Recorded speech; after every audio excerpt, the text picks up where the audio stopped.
Kita sampai pada halaman 89 ya. Ini kalau kitab saya berkenaan dengan macam-macam tawasul.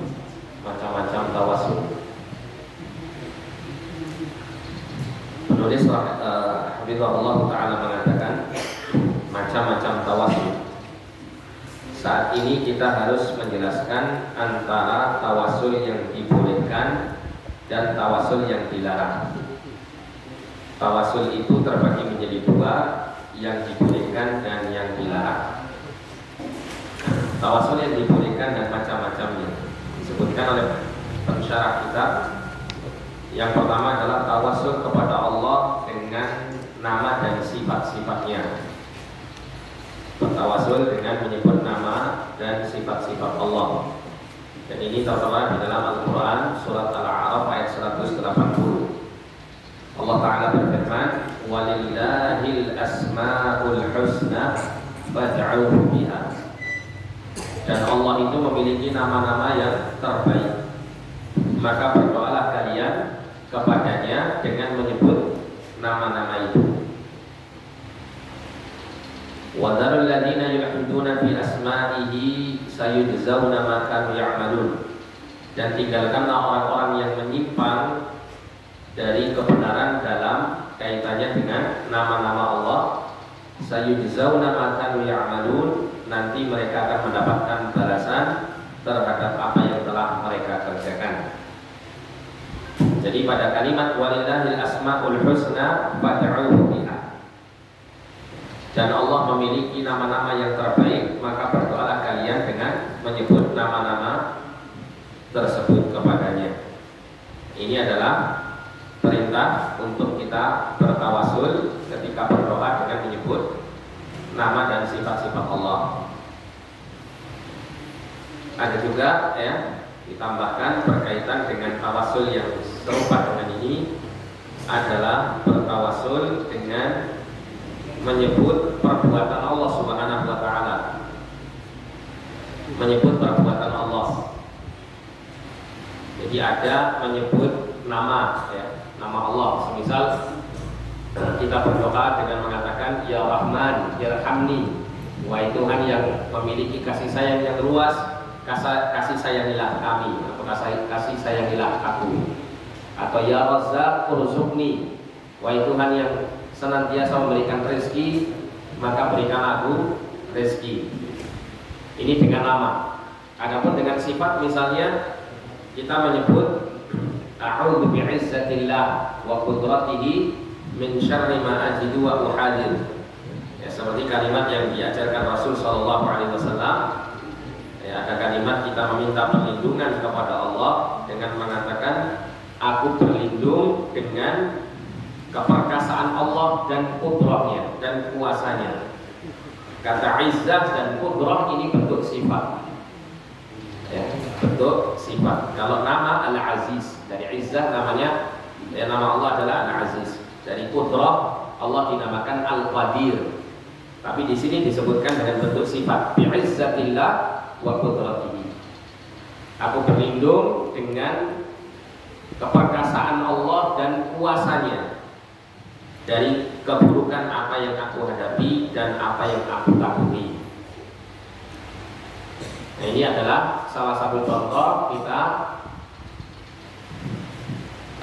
berdoa dengan menyebut sifat Allah. Atau misalnya kita mengatakan a'udzu bi kalimatillahi tammati min syarri ma khalaq. Aku berlindung dengan kalimat-kalimat Allah yang sempurna. Kalimat-kalimat Allah yang sempurna ini adalah sifat, karena Allah memiliki sifat al-kalam. Sedangkan kalimat itu apa yang diucapkan atau yang dikeluarkan dari perkataan. Aku berlindung kepada Allah dengan kalimat-kalimat yang sempurna dari semua kejahatan makhluknya atau semua keburukan makhluk.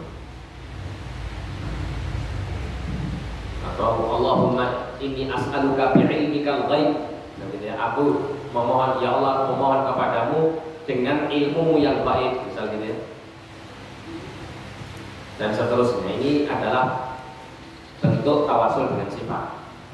Ada bentuk tawasul dengan perbuatan Allah, dengan perbuatan Allah Subhanahu wa Ta'ala. Dalilnya adalah di dalam bacaan salawat Ibrahimiyah. Kita membaca dalam kalimat salawat Ibrahimiyah, yaitu salawat yang biasa kita baca ketika di dalam tasyahud. Allahumma salli ala Muhammad wa ala ali Muhammad kama sallaita ala Ibrahim wa ala ali Ibrahim.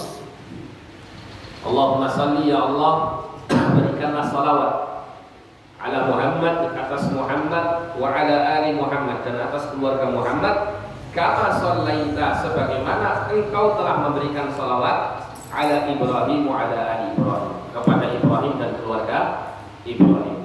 Kata-kata kama sallaita, sebagaimana engkau telah memberikan salawat, ini adalah berwasilah atau bertawasul dengan perbuatan Allah, dan bertawasul dengan perbuatan Allah.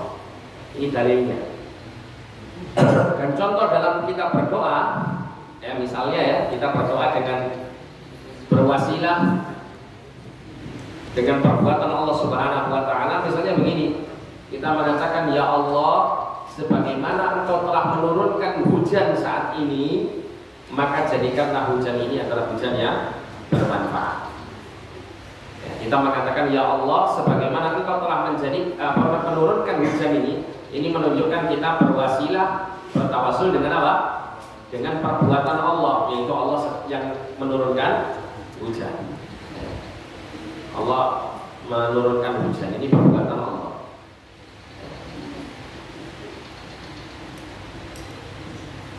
Nah, ini berkaitan dengan tawasul yang pertama kepada Allah, ya, tawasul kepada Allah dengan nama, sifat, dan perbuatannya. Disebutkan oleh Syekh di sini, bermohonlah kepadanya, maksudnya bertawasullah kepada Allah dengannya, dengan mengucapkan, wahai yang maha pengasih, kasihanilah kami, kasihanilah saya. Wahai yang maha pengampun, ampunilah saya. Wahai yang maha mulia, muliakan saya dan berilah saya. Wahai yang maha kaya, jadikan saya kaya. Demikian seterusnya. Kamu bertawasul dengan menggunakan nama Allah, sebagaimana Ayyub alaihissalam bertawasul dengan berkata, wa ayyuba inna rabbahu anni massani dhurru wa anta arhamur rahimin.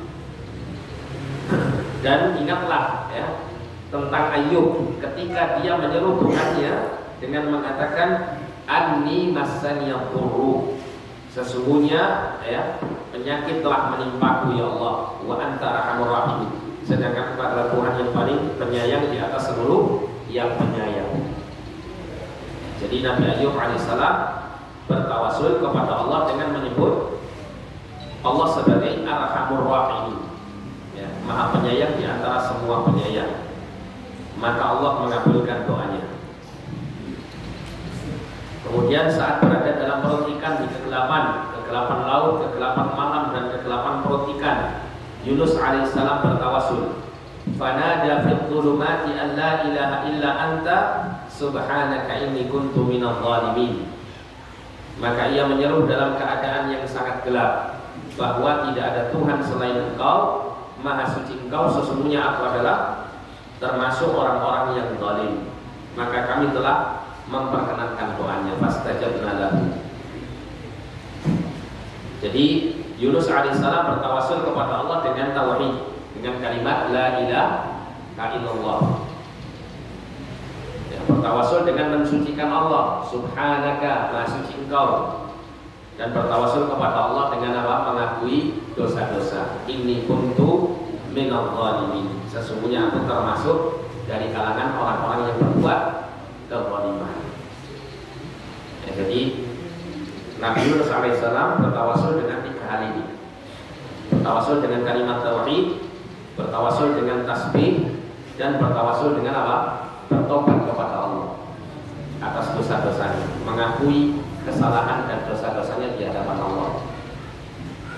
Dan kalimat la ilaha illa anta subhanaka inni kuntu minadh dhalimin dinyatakan oleh Nabi SAW, siapapun yang berdoa dengan menyebut kalimat ini, dengan doa apapun, hajat keperluan apapun, niscaya Allah Subhanahu wa taala pasti mengabulkannya.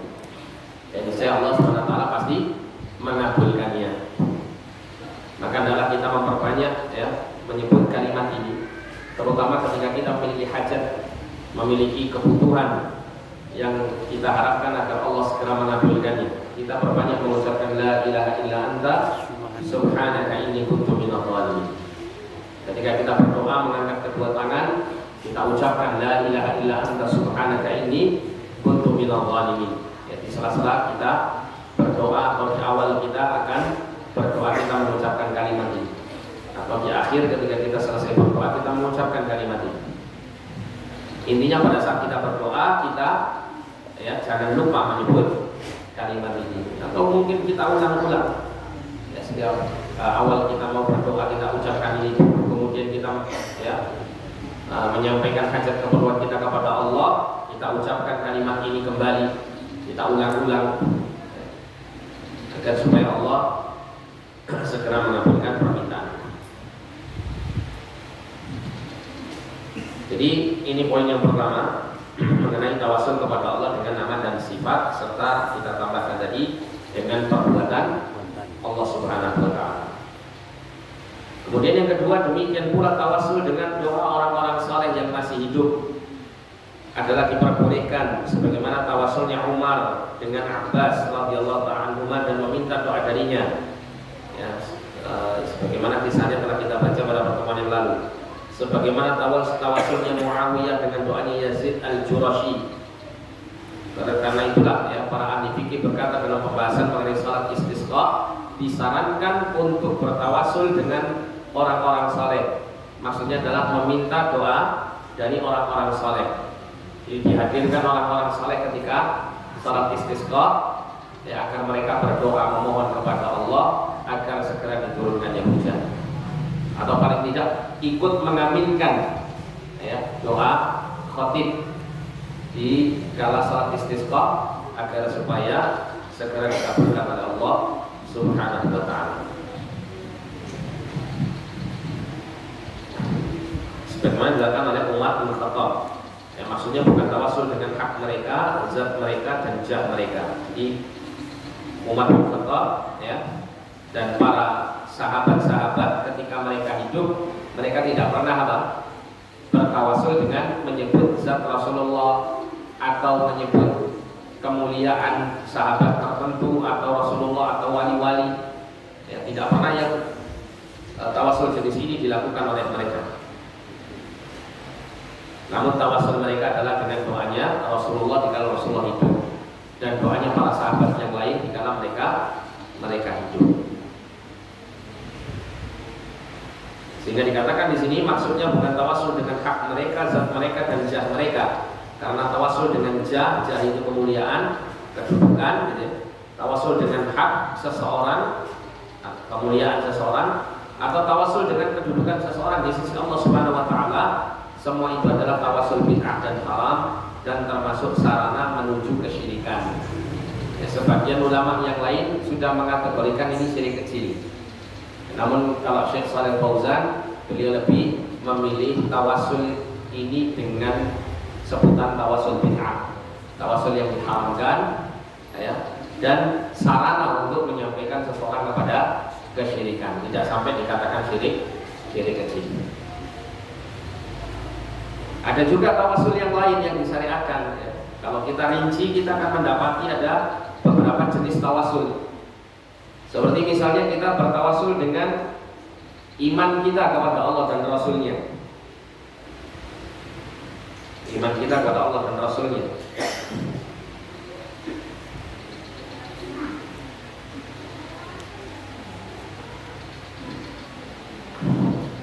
Seperti misalnya Allah sebutkan dalam Quran surah Ali Imran ayat 193 atau Ali Imran ayat 53 ini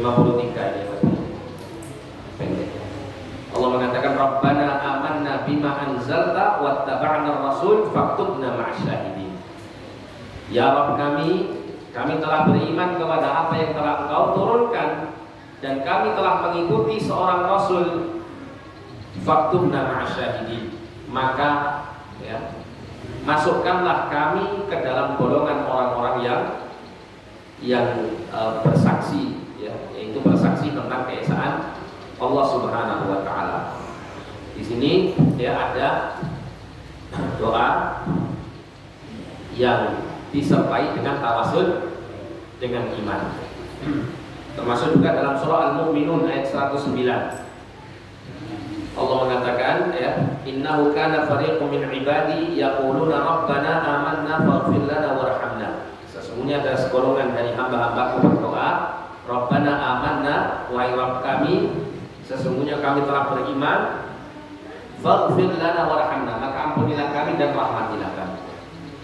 Ini tawasul dengan keimanan. Kemudian juga tentunya tawasul dengan amal soleh. Ya, tawasul dengan amal soleh.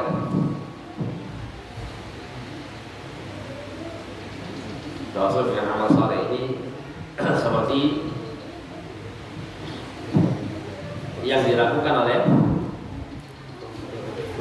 3 orang yang mereka terperangkap di dalam gua ini ya.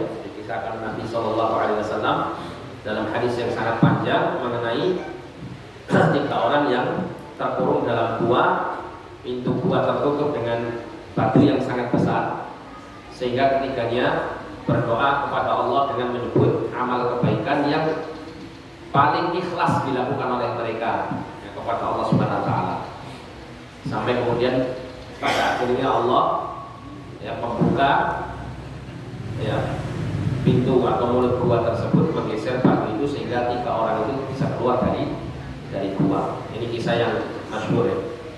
Ini adalah berdoa dengan menyebut amal soleh, tawasul dengan amal soleh. Kemudian ada juga tawasul dengan menyebut kondisi orang yang berdoa. Jadi ketika seseorang itu berdoa, maka dia bisa bertawasul dengan keadaan dirinya ketika dia berdoa, dengan menyebut kondisi dirinya yang dia berharap agar Allah mengabulkan doanya karena kondisinya tersebut.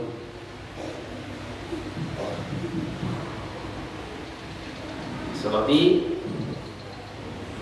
yang dilakukan oleh Nabi Zakaria alaihissalam. Allah menceritakan tentang doa Zakaria diantaranya dalam Quran surah Maryam ayat yang keempat. Ya Allah menceritakan tentang apa yang dipanjatkan Zakaria kepada Allah dalam doanya. Zakaria mengatakan, Rabbi inni wahadal 'adlu minni washta'ala ra'su syaiba wa lam akun bi du'aika rabbi syaqiyya. Wahai Rabbku, sesungguhnya tulangku telah lemah dan kepalaku telah ditumbuhi uban. Maksudnya sudah mencapai usia tua, dan aku belum pernah kecewa dalam berdoa kepada Engkau wahai Rabbku.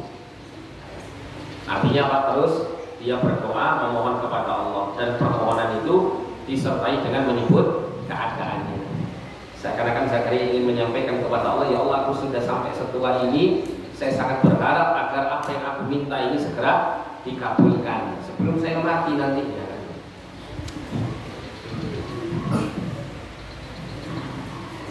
Ya, termasuk juga dalam Quran surah Al-Qasas ayat 24.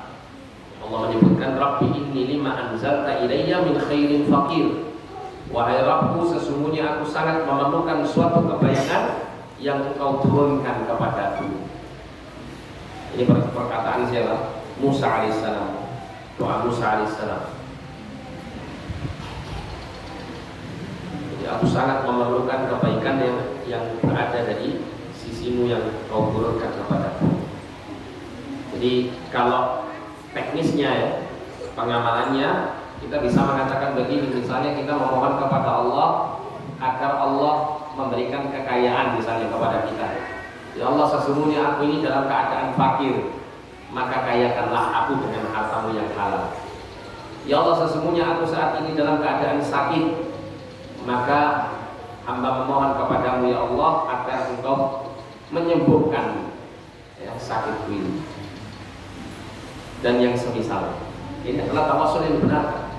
Termasuk yang dikatakan oleh Nabi Ayub tadi dalam Quran surah Al-Anbiya. Nabi Ayub mengatakan apa? Anna massanya dhurru wa anta arhamur rahimin. Bahwasanya saat ini ya Allah, aku ditimpa dengan kemudaratan, ditimpa penyakit, dan Engkau adalah Tuhan yang paling penyayang di atas seluruh ya, yang penyayang.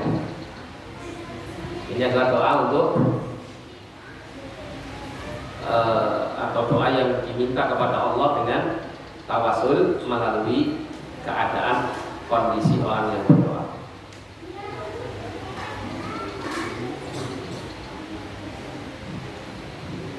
Nah, ini diantara tawasul yang masyhur, tawasul yang dibenarkan.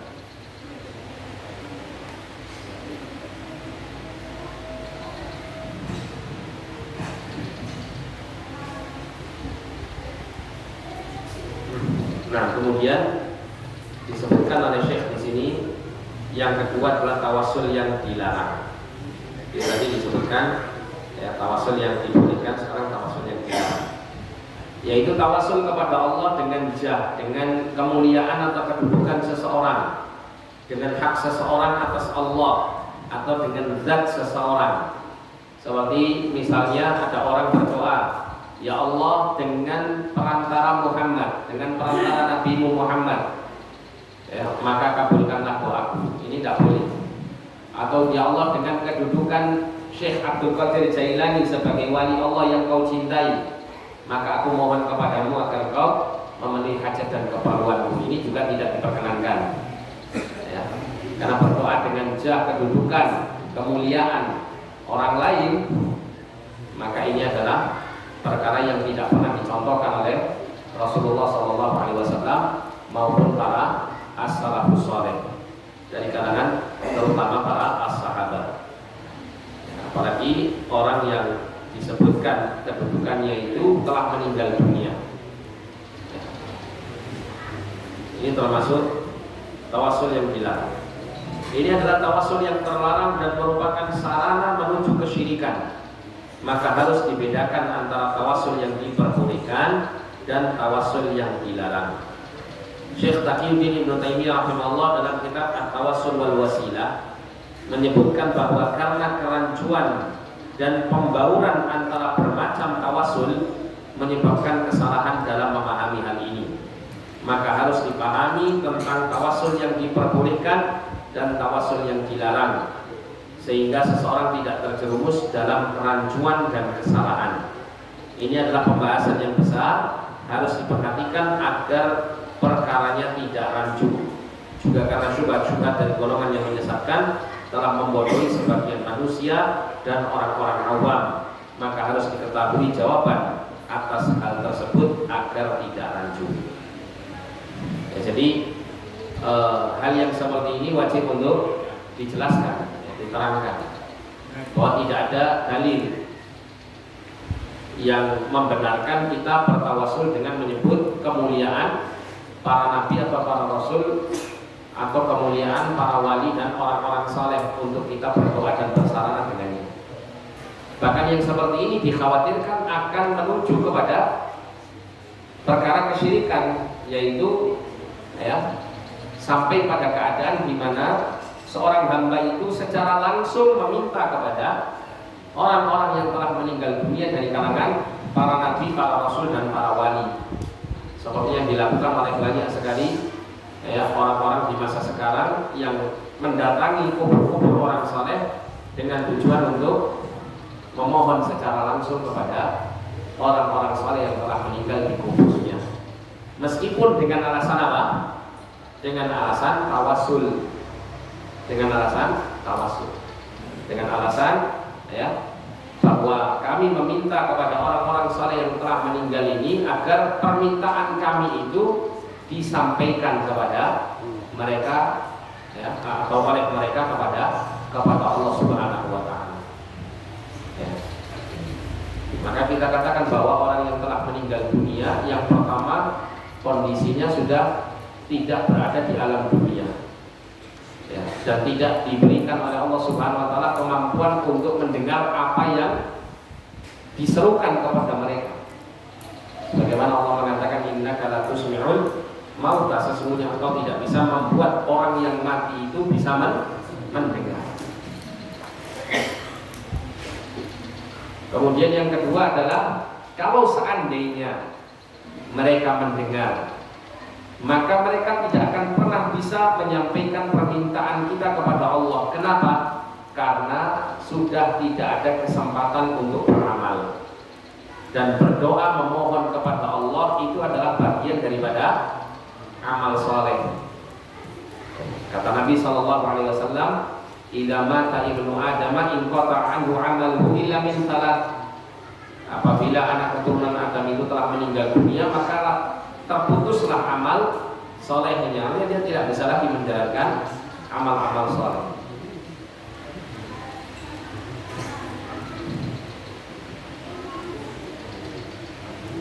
Sehingga tidak diperkenankan untuk meminta kepada mereka. Dan kemudian yang ketiga, ketika kita meminta kepada mereka, orang-orang yang telah mati, maka kita telah memalingkan ibadah kepada selain Allah, meskipun dengan niat untuk menjadikan mereka tawasul.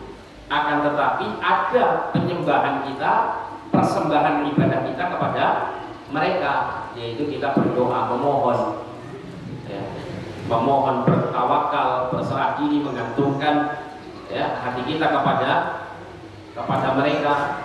Ini adalah termasuk bagian dari kesyirikan. Kemudian Syekh Muhammad bin Abdul Wahab rahimahullah mengatakan, barang siapa yang menjadikan perantara antara dirinya dan Allah, yang menyerunya dan seterusnya, dikatakan di sini seperti menyeru, wahai Ahmad Al-Badawi, wahai Abdul Qadir Jailani, wahai Al-Hasan, wahai Ali, wahai fulan, ya, aghithni, tolonglah aku. Kalimat-kalimat yang mengandung kekufuran, kesyirikan. Selamatkan aku, sembuhkan sakitku, kembalikan orang yang aku kagumi, dan seterusnya. Dengan meneriakkan nama-nama mereka, ya, ini adalah syirik akbar, syirik besar yang mengeluarkan seseorang dari agamanya. Mengapa dikatakan syirik akbar? Karena termasuk berdoa kepada selain Allah. Sementara doa adalah jenis ibadah yang paling agung, sebagaimana disabdakan Rasulullah SAW, ad-du'a huwal ibadah. Berdoa itu adalah ibadah. Maka tidak boleh doa diarahkan atau dipersembahkan kepada selain Allah Subhanahu wa ta'ala. Maksudnya jenis ibadah yang paling agung. Kalimat ad-du'a huwal ibadah itu menunjukkan bahwa doa itu adalah ibadah yang paling agung. Jika berdoa kepada selain Allah, maka itu termasuk syirik yang terbesar. Kita berlindung kepada Allah dari perbuatan itu, sama saja berdoa kepada raja, nabi, orang soleh, jin atau manusia. Ini adalah bentuk kesyirikan yang muncul dari Allah, dari perbuatan bid'ah dalam tawasul, yaitu bertawasul dengan menyebut kedudukan dan kemuliaan orang-orang saleh. Dari situlah kemudian orang itu akan mencapai pada keadaan hulu, berlebih-lebihan kepada orang saleh yang dijadikan sebagai sarana dalam berdoa. Dan bentuk hulunya adalah mereka, orang-orang yang berdoa, langsung meminta kepada orang-orang saleh yang telah meninggal ini. Nah, kemudian selanjutnya disebutkan di sini oleh Syekhul Islam rahimahullah. Beliau menyebutkan bahwa kadang syaitan itu menampakkan diri dalam bentuk orang yang sudah meninggal, lalu menampakkan diri kepada manusia di kuburan dan berkata, aku adalah penghuni kubur ini, apa yang kau mau? Itu adalah syaitan yang berbentuk seperti orang yang mati. Maka manusia menyangka bahwa dia adalah orang yang meninggal tersebut. Nah, ini dikatakan Syekh Shalih Fauzan menukil perkataan Syekhul Islam Ibnu Taimiyah, yang mana Syekhul Islam Ibnu Taimiyah pernah mendapati ada keadaan yang seperti ini di masa beliau, bahwa di antara talbis iblis, di antara tipu daya syaitan untuk menjerat manusia yang melakukan tawasul yang syirik ini, adalah dengan cara syaitan itu mengubah dirinya mewujud seperti orang yang telah meninggal dunia, seperti orang soleh yang didatangi kuburannya.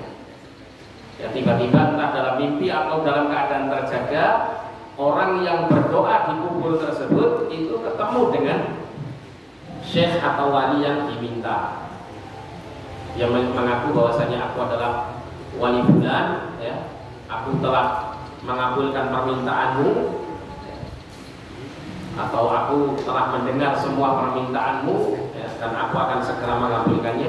atau aku segera akan menyampaikannya kepada Allah dan seterusnya untuk menyesatkan mereka. Kemudian diterangkan di sini,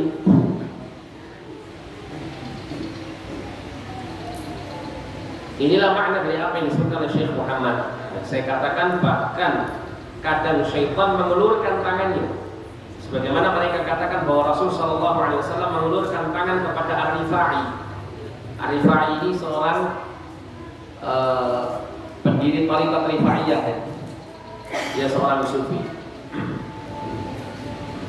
Jadi Ar-Rifai mengaku bahwasanya Rasulullah itu mengulurkan tangannya dari kuburan itu, dia keluar tangannya Rasulullah.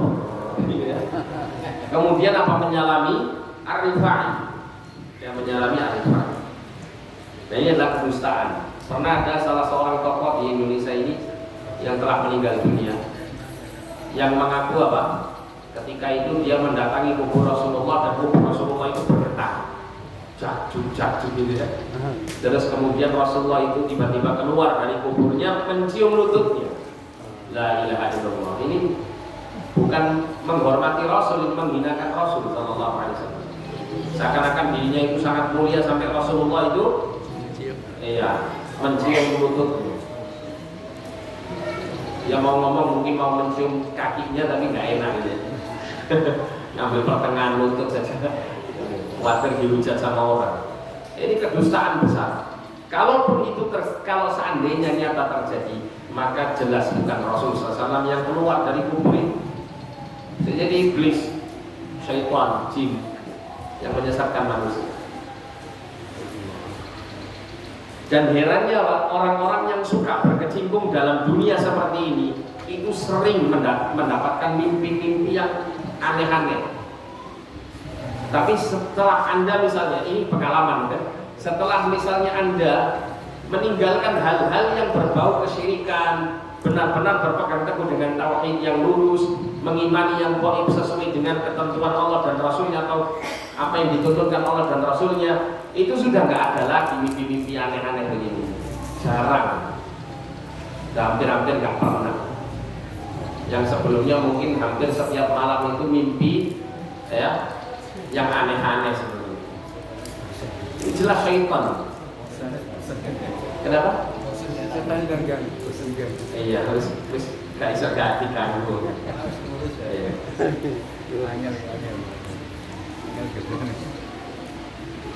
Ya termasuk Allah alam seperti sebagian pengakuan orang-orang sufi yang mengatakan bahwa Rasulullah itu mendatangi mereka dalam keadaan terjaga, sudah tidak lagi dalam keadaan mimpi ya. Dalam keadaan terjaga Rasulullah itu hadir di hadapannya. Bisa jadi syaitan bermain di sini. Syaitan bermain.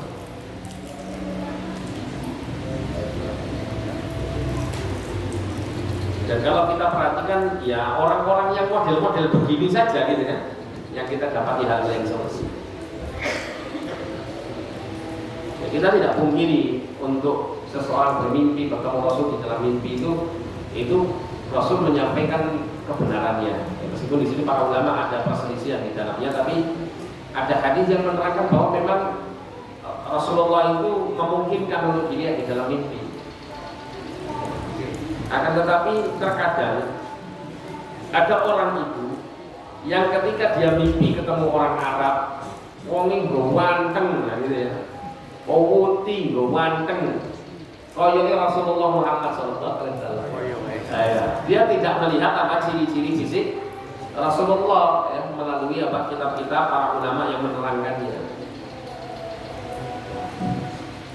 Ada juga yang mengatakan aku ketemu wong tuwek putih wow.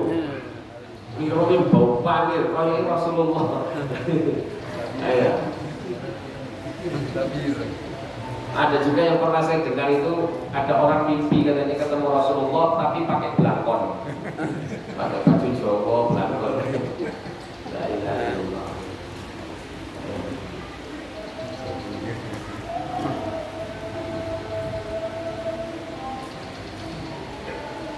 Nah di sini diterangkan, jika memang terjadi maka yang mengulurkan tangan adalah syaitan. Karena syaitan bisa menyerupai penghuni kubur di tempat-tempat keramat dan kuburan.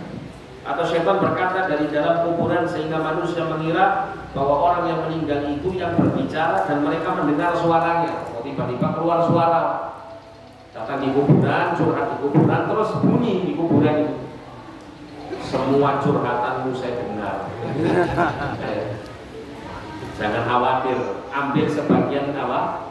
Sebagian tanah kuburku, ya, bawa pulang, pakai apa? Pakai jimat, ya.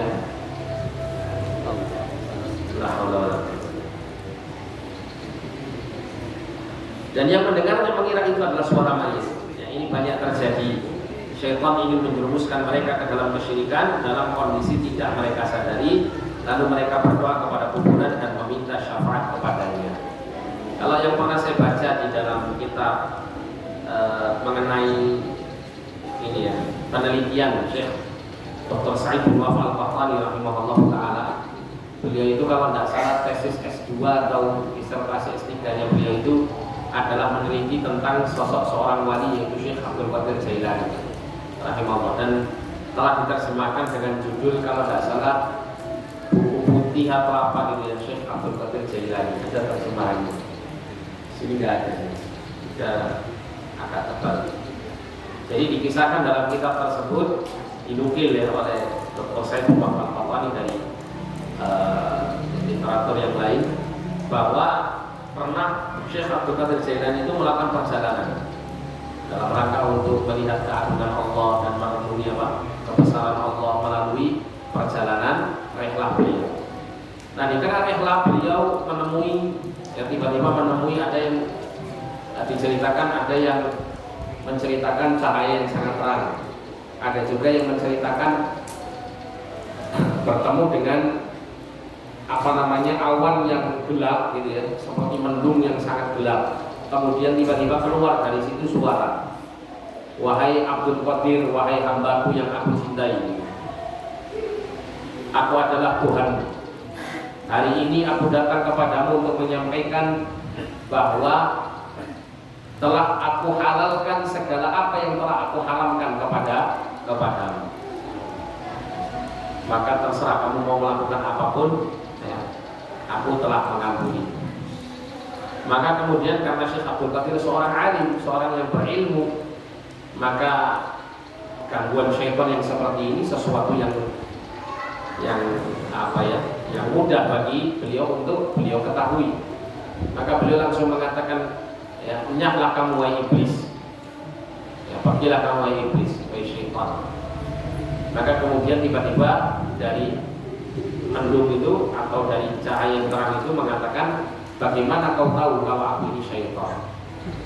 Maka Syekh Abdul Qadir mengatakan, sungguh apabila Allah telah menetapkan suatu syariat untuk dijalankan kepada seluruh umat, maka tidak akan pernah selama-lamanya Allah itu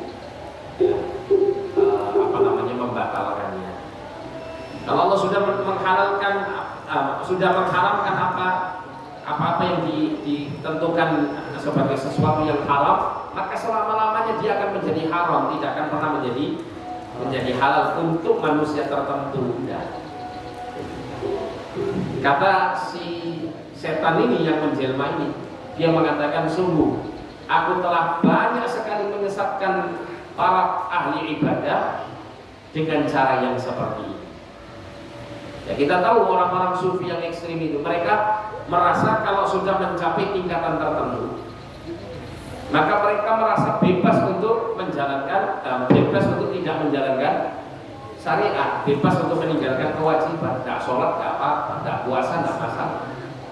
Non sewu, ada sebagian tokoh itu sampai pernah menyatakan, mohon maaf ini sedikit vulgar, menyentuh ya, paha seorang wanita yang bukan mahramnya itu kalau bagi orang umum haram, kalau bagi saya nggak apa-apa, gak nyetrum. Atau minum khamr, ada yang mengaku kalau minum khamr orang-orang itu nggak boleh, kenapa? Memabukkan. Kalau bagi saya minum khamr itu seperti air putih, macam air putih. Ada yang begini ya. Nah, ini adalah tipuan syaitan. Persis seperti apa Syekh Abdul Qadir Jailani tadi ditipu oleh syaitan, tapi nggak bisa ditipu. Kalau seandainya Syekh Abdul Qadir Jailani bukan orang alim, dia seorang abid yang tidak berilmu, wah, ini sebuah apa? Ya, pengangkatan derajat ini dia. Saya sudah mencapai tingkatan paling tinggi, sudah apa? Terbebas dari beban syariat. Padahal kalau orang itu sedikit mau berpikir saja, Rasulullah itu Sultanul Auliya gitu ya. Bukan Abdul Qadir Jailani yang Sultanul Auliya. Ya. Rasulullah itu Sultanul Auliya, pemimpin para wali, pemimpin para nabi, para rasul. Itu saja sholat sampai kaki beliau mengabulkan. Tidak hanya sholat wajib, tapi sholat sunnah yang juga selalu dijalankan oleh Rasul Sallallahu Alaihi Wasallam. Sampai mati Rasulullah mengerjakan hal ini. Dan terus kok tiba-tiba ada orang yang levelnya jauh di bawah Rasulullah kemudian mendapat dispensasi seperti ini oleh Allah Subhanahu wa taala. Nah, kan ini kan nggak mungkin. Tapi demikianlah syaitan itu. Dia berusaha untuk menyesatkan manusia dengan cara-cara yang seperti ini. Nah, ini masuk saya. Silakan azan dulu.